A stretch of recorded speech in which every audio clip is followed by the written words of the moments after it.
about today are violins and bass viols, but we're going to learn and explore three other stories that I think are really exciting.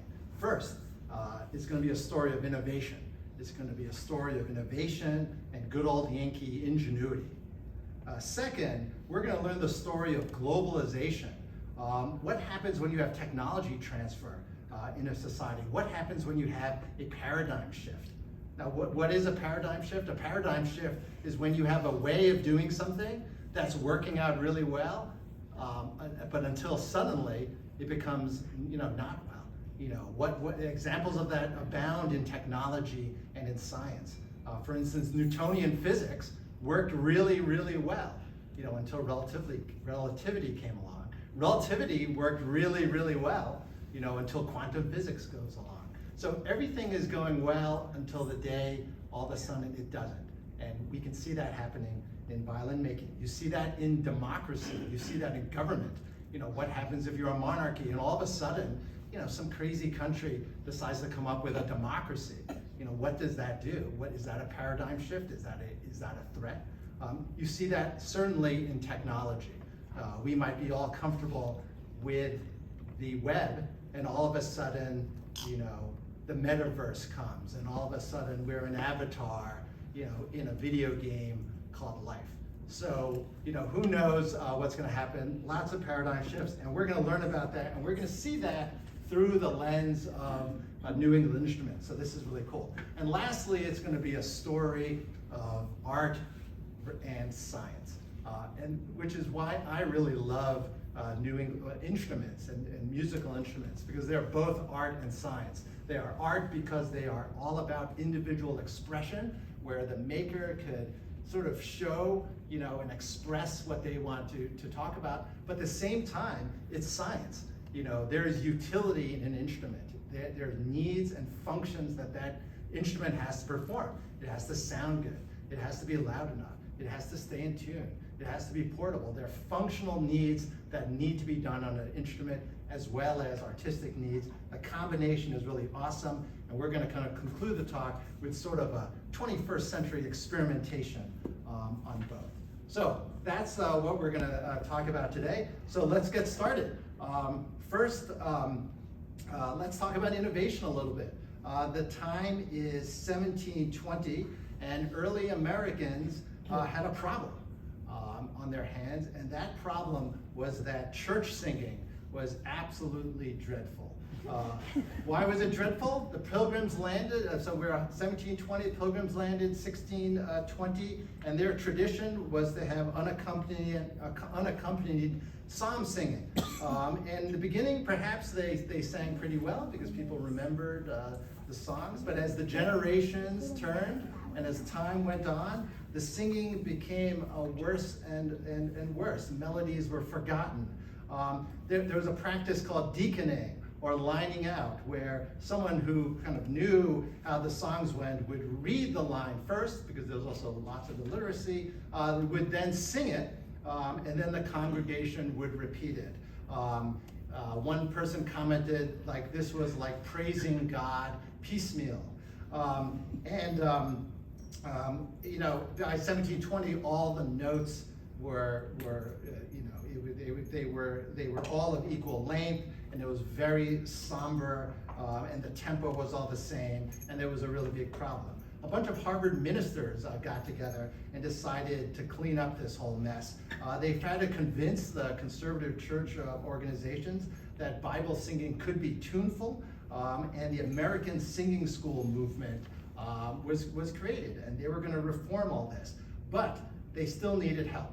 They needed an instrument to help carry a tune, and carry a pitch, and carry a rhythm. And the solution of that was ingenuity, but they chose the bass viol, which is like a cello, and you see two examples of early American bass viols right there. And you see over here one of the earliest bass viols that was created. William Billings, who was a composer, who was also the concert master of the Old South Church, The Old South Church was originally located on Washington Street. Sam Adams was in this choir, but he wanted to solve this problem. He commissioned a bass viol, and luckily his cousin was Benjamin Krieger.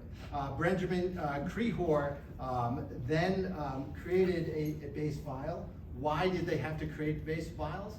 Basically, they were not imported from Europe. You know, when you came over in a ship, there was limited room. You might be able to bring a violin, but to bring a big instrument, you know, that wasn't going to fly. So as a result, smaller instruments might have been coming over from Europe, but not bigger ones.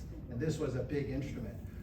The second reason they created this was the violin was often associated with dance at the time. You know, and that was like the devil's instrument. So that wasn't going to cut it in a conservative church. But a cello with its somber sound and bass lines, you know, that passed muster, and that was the chosen instrument. So Benjamin Krieger, who lived in Milton and who worked in sort of the lower Mills area, his family was a bunch of woodworkers and cabinet makers, and this guy was an enterprising sort. So he decides to go out and just make, you know, what he imagines a cello or a bass viol should be. This is one of his early creations. And when you look at it, you know, it's very distinctive. It's very different from what you would see in a cello right now. The shoulders are super square. The scroll up top is like extra big. The ears, which are the scroll, the sides are also giant size. The bass viol is extremely distinctive. But what's so awesome about it is Benjamin Krieger is kind of creating this on the fly. He's probably, you know, he was never trained as a music maker or a luthier. You know, he probably did not have a lot of samples to copy or even see, but he was imagining what this instrument should be, what would work really well in the church, and he created it from scratch. And this is what he created. Other makers created bass viols as well. One was Abraham Prescott. Can we see his picture first? There we go. That is Abraham Prescott. He was in New Hampshire. He was also associated with a church. He was also part of a woodworking family. He built bass viols as a side gig at first. You know, he was a teacher, he was a farmer, he essentially had other day jobs, but he started building these bass viols. At first he sold them for $15, then he eventually sold them for $50. He often bartered them with churches. He was so famous kind of selling them in the area that he earned the nickname of Deacon, and because he went to all these churches.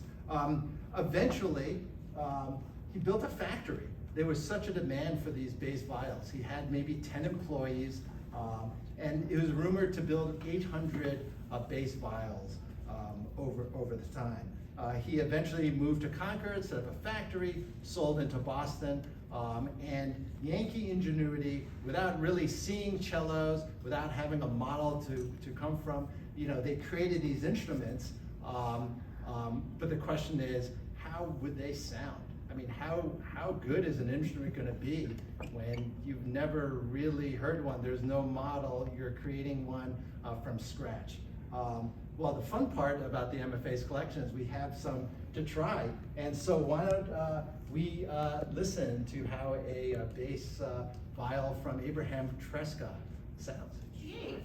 Which was 10 years after his death. And this article is one of the things that I had the pleasure of looking at while I was in residence at the American Antiquarian Society. And it kind of paraphrases some of the things that John just mentioned about him, but it's sort of in the tone of somebody writing for a music periodical in the 19th century about, you know, who's who in the music scene in New England. As early as 1810, Abraham Prescott, a young unmarried farmer living in the town of Deerfield, 15 miles from Concord, conceived the idea of making an instrument similar in shape to the violin, but of larger size. He had never seen but one violin, and no bass viols were made in this country to his knowledge at the time he commenced to manufacture them, although he heard of one or two in different parts of the country, i.e. Benjamin Krieger was already making them. He succeeded without any model in producing a remarkably fine instrument of the violoncello class. In 1820, the demand for instruments had so increased that he enlarged his business and employed 2 or 3 men. For many years, Mr. Prescott traveled about the country and disposed of his viols, which were principally used in church choirs. He usually took half a dozen or more in a carriage made purposely for the business and traveled until they were all sold. So imagine Abraham Prescott just going around, kind of like, Mr. Toad's Wild Ride with his bass viols, selling them off to churches that would have them. So I'm going to play a few little short exercises on the museum's Prescott, and these very short kind of study pieces are from yet another music periodical that I looked at called the Boston Musical Visitor. These kinds of magazines that came in weekly or monthly installments were part of this whole boom of kind of the commercial culture of music, instruments, music, things that you could have access to if you subscribed. And often in these issues, you would have instructions on how to play an instrument. So, this month, here's some scales, and next month you're on to arpeggios. Following month, guess what? You can play full-blown tunes.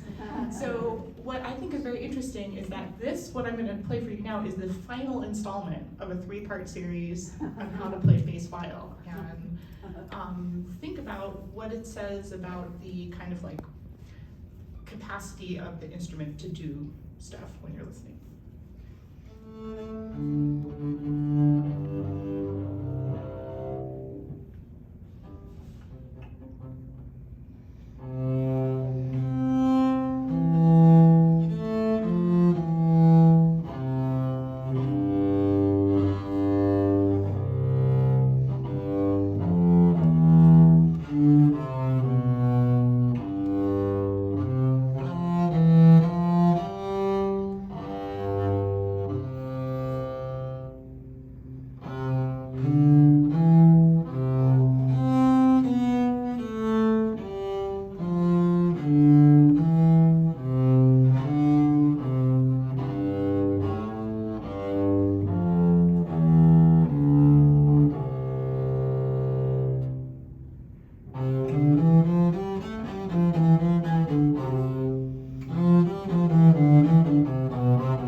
From a cello per se, the proportions and the geometry and this kind of science aspect that John was mentioning was very much in an experimental stage. So thanks for your applause, I appreciate it. So to me it's very interesting to hear these kind of like rudimentary exercises being like, okay, if you can do this, you're going to be the best, bass viol, most okayest bass viol player for your church choir around, These were created, I think that's incredible. To me, that sounded really, really great. And considering that the maker, wasn't professionally trained and was just experimenting on their own. I mean, this is Yankee ingenuity and innovation. Those sounded really great. We have another, these were used in a church setting, and they were used again to help the congregation sing. So, Bobby, we're going to do a quick demonstration of that. Yeah. Yes, this will be really good. I know this will be the highlight of for me of this because Bobby is going to give us be a solo vocalist for us. So very much cool. Thank you very much. So let me tell you a little story. Someone in the musical instruments department was supposed to print out a little piece of music that we could all sing along together. I'm not going to say who that was, but it was somebody in the musical instruments. It was me. And I didn't do that. So my punishment for this is that I have to sing this bass line. So please forgive me and enjoy.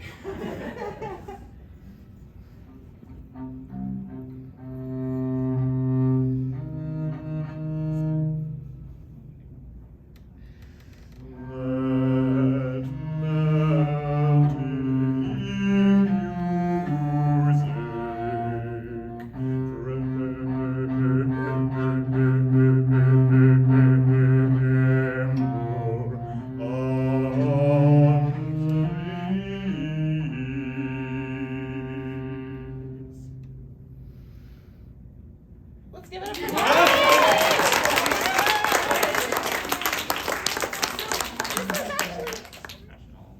singing. Now, Bobby's a very musical person. He's a great guy, but he's not a trained singer. I mean, I'm not a trained singer. Are you a trained singer?